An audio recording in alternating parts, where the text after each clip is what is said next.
উঠেছি, কিন্তু রমাদির সম্বন্ধে বলবো। আপনারা তো জানেন একটা গাছের আমরা সবুজ পাতা দুজন ছিলাম, পাতা ঝরে গেছে, তার মানে একটা অঙ্গ আমার চলে গেছে। আমি অনেক মনের কথা বলতাম, কিন্তু বলার আর লোক নেই। তার মানে বুঝেছেন যে আমার পরিস্থিতিটা কোথায় এখন গেছে। যাই হোক, ফটিকদা বলেছেন অল্প সময়ের মধ্যে প্রোগ্রামটা শেষ করবেন, তাই আমি আমার সমস্ত আধিকারিকদের আমার শ্রদ্ধা এবং সমস্ত স্টাফদের আমার আন্তরিকতা জানিয়ে আজকে আমার স্বরচিত কবিতার মাধ্যমেই মনের ভাবটা প্রকাশ করি। অবসর। অবসর মানে দুঃখ, বিষাদ জানি আমরা সবাই, তবুও কিন্তু আজ আমরা বিদায় সবাই চাই। এত কাজ, এত ঝামেলা, এত ব্যস্ততা, মানুষ তো তাই সবাই চায় শুধু মনের স্বাধীনতা। কাজের কোনো বিরাম নাই, শুধু কাজ আর কাজ। আবার কাজের সাথে যুক্ত হলো অনলাইনের সাজ।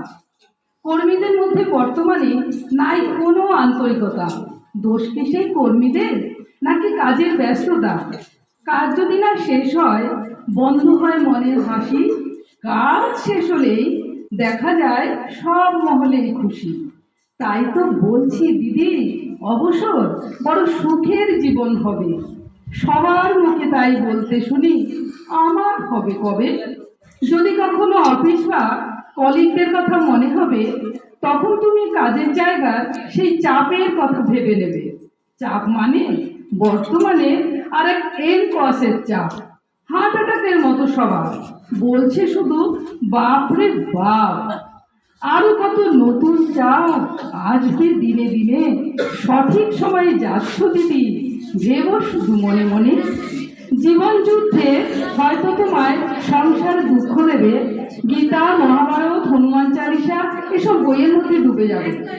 আগের মতো যদিও সম্মান পাবে না কর্মস্থলে, তবুও তুমি মাঝে মধ্যে এসো না সব ভুলে।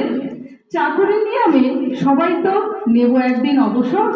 সুস্থ ও ভালো থেকো, এটাই কামনা আমার ও সবার।